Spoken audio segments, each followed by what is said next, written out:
Scott, good to see you. Can we start off with team news first of all again? Team news, yeah, we're all good to be fair. Mitro comes back into the fold as well. Players what have been injured, as in the ones Tom Cairney and Terence Congola are still need some work, but everyone else has come out of the busy fixtures last week well. So yeah, we're all good. Now, a lot of the talk, Scott, has been about how Fulham are chasing down Newcastle United. As far as you're concerned, how many teams do you think are actually in this fight, and how many points do you think would be the magic number? Yeah, I'm not sure, to be fair. Damish, I honestly not focusing on that, not focusing on who's in it, who's around it. My message has been very consistent throughout this year and throughout this season, and it remains the same really. Can't really control what others are doing, and I think we've all seen over the course of time in our seasons teams that have put runs together, teams that have won football matches can get themselves out of positions, and that's our main focus. We come out of a busy schedule last week where we got some points on the board and done very, very well, and that's the main aim going forward. Who we drag in, who's around us is really irrelevant. It's, I know if we win games with 13 games left, I know if we can win some football matches here, we'll stay up. So that's the main focus. Otherwise, it's a roller coaster of emotion and a ride every weekend. And I want us to worry about us, and that's what we've done this year very, very well, and we'll continue to do that. I know you don't want to look too far ahead, Scott, but there is that big news that potentially your last game of the season against Newcastle will be allowed fans at Craven Cottage.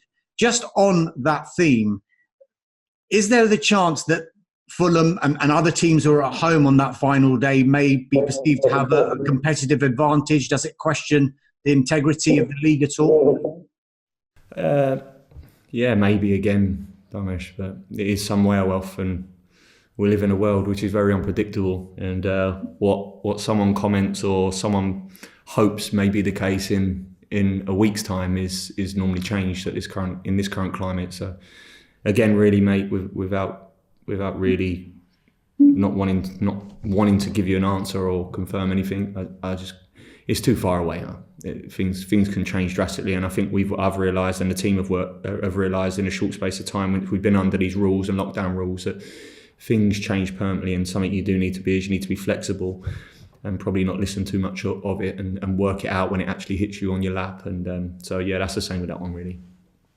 I know you can't look too far ahead, but just looking at the penultimate fixture, would you be in favour potentially if round 37 was pushed back so that every single team would have a home game in front of fans before the end of the season?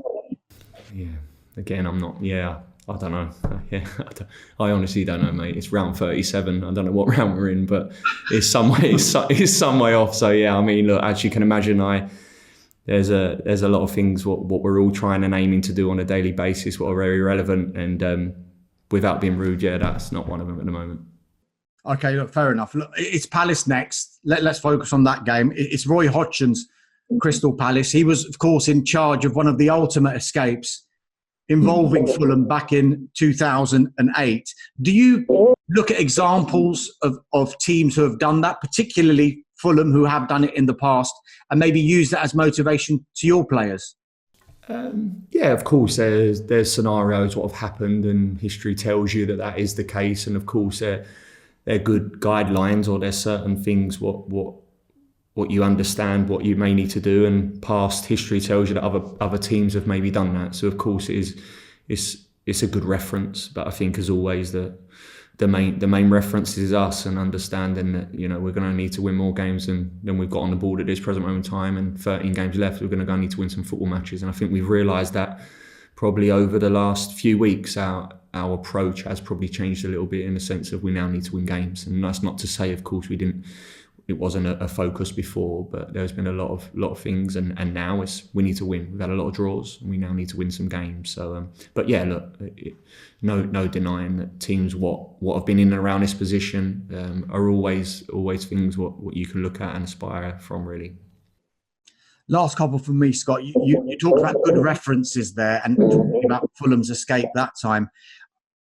There's a game between Palace and Fulham that you're involved in were one of the greatest Premier League goals that has been scored, arguably, from Kasami. Is that something that perhaps you show the players to motivate them?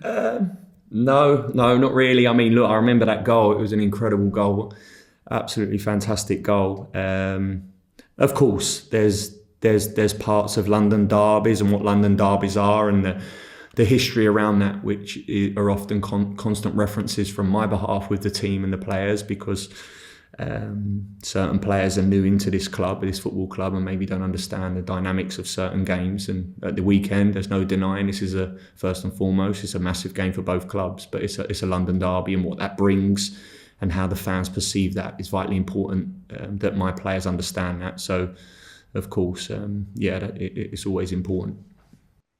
Just finally, I don't know whether you've seen the video of Antonee Robinson playing the piano. He's very, very good. Just wanted to know if you're aware of that. And also, is there anything that you do, a hobby or anything like that, that makes you be able to just switch off, considering how much pressure a relegation battle brings? No, I'm not aware of Andy playing piano, so I'll make that my aim when I leave here to find out exactly that. I do like the piano, so I like to see exactly how good he is, and he ain't just playing a little basic tune. But even if so, so I look forward to that. Regarding myself, not really. Get your head down and work hard, and go home and spend some time with the family when you can, and that's the most important thing. Take your mind off things as much as you can, because like you said, it's an intense time for every one of us and all the people out there. So when you can just take a little bit of a breather and a bit of a breath, we try and do that. Thanks very much. He's very good, by the way. Perfect. I'll have a look at that. Cheers, Dan. Thanks, Darmish. We move over to Sue Thurl, please. Premier League Productions.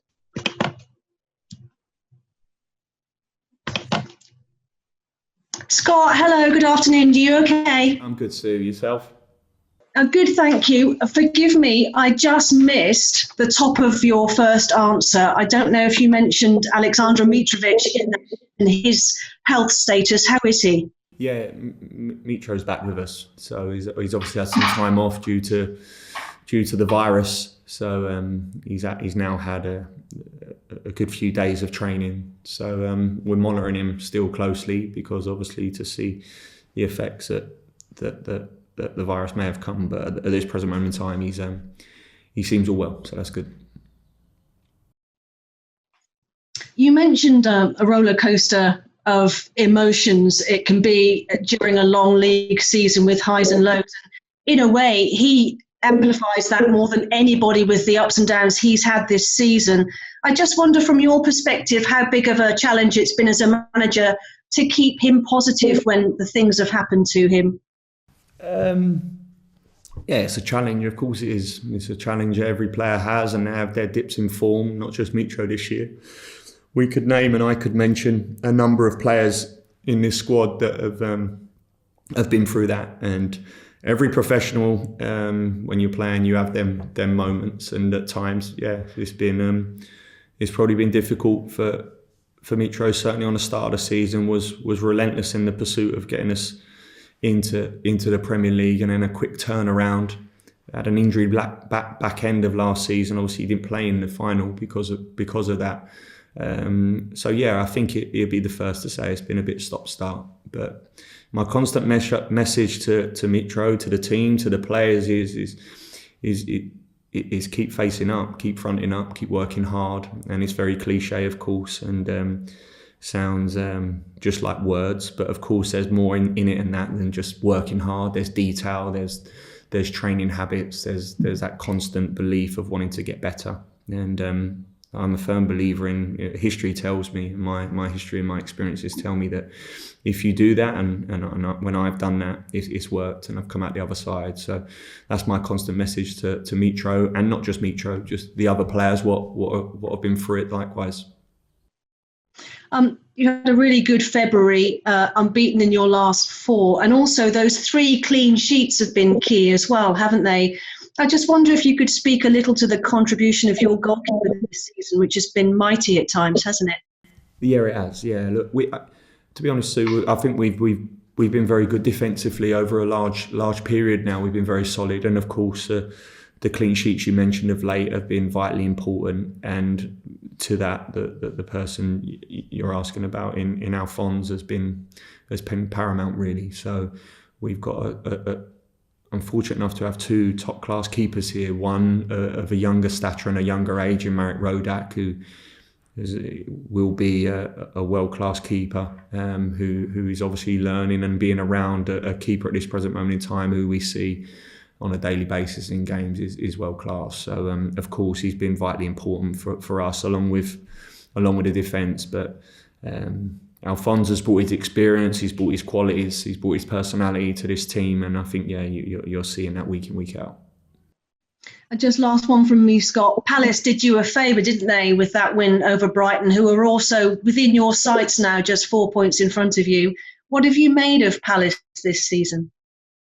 Look, they've picked up some really good results, and I think I have nothing but admiration and respect for Roy. I played under Roy at England, and I know the detail and how well organised these teams are, and I think you see that from the Palace team, really. So at times they've been very good this year and picked up, like I said, some really good results. So be a tough game for us the weekend. I think we understand that. They beat us early on in the season, so it's certainly a game we want to try and go into and try and win. Okay, I wish you well. Thank you very much. Absolutely. Thank you. Thanks to Emma Jones, BBC London. Hello, Scott. On Roy, he's known for the way that he works with his teams. I wonder if you took anything from the way he managed you that you've taken into your own managing. There's elements. I worked with Roy really briefly with England, really, but his organisation and his defensive setup certainly is an element that, of course, it's something I looked at and I understand the detail and the work, what goes into that, really. So, he's a very good man, Roy. His personal skills, the way he is as a human being in terms of his relationship with the players is very good as well. So, of course, them experiences, what I had alongside, was something which, it's always something I'm open to and trying to look at. I've asked him in the past if he'd like to be a young manager in the game now, and whether or not he thinks it's tougher for younger managers, and he thinks it is. Obviously, you don't know what it's like to be a 73-year-old manager in the game at the moment, but I wonder if you think it is tough being a young manager. No, I don't think it's tough. I don't think it's tough. I mean, look, if you was to say to me, am I still going to have a career like Roy has at his age and do what he's done, I'm not sure. The work ethic, the resilience and everything is quite incredible. And like I said, nothing but admiration. Regarding myself, this is everything. I retired really early and decided to come into management, and it's everything I expected, really. All the pressures, the excitement, the adulation, everything, the work is exactly how I expected it, really. I love every bit of it and I enjoy every bit of it, really. So whether I'll still be going as long as Roy, or whether I'll be fortunate to go as long as Roy, I'm not sure. But certainly, it's fine. I know you've sort of answered this by saying that you're thinking one game at a time, but with the possibility of fans being able to come back into games before the end of the season, do you think if fans can return to games, they should return to games? Look, I don't think there's anything more. Certainly the team, the football clubs, nothing more than fans coming back into stadiums. One, to the support of the team, financial. A lot of football clubs now have gone nearly a year now without any revenue coming in from the gates, and more importantly, in terms of, we had 2,000 fans for us against Liverpool, and it was incredible. So I think we're all looking forward to that moment. Whether it's this season, whether I think it's right or wrong this season, I think, like I said last time, I think it's probably a conversation, or certainly a question to answer nearer the time, because at this moment it's just ifs and buts, really. So until that moment happens, then let's see where we are. I think the questions are being asked now because I believe the Premier League clubs are going to be voting on that soon. So I think it's whether or not it's considered fair that fans could return to certain grounds and give them home advantage. Yeah. Again, if that's the case, and us as a football club will decide what we think and go from there. Like I said, Emma, I think I've realised over this course of time, and I think we all have, even if something gets voted in tomorrow, it could get voted out the next day.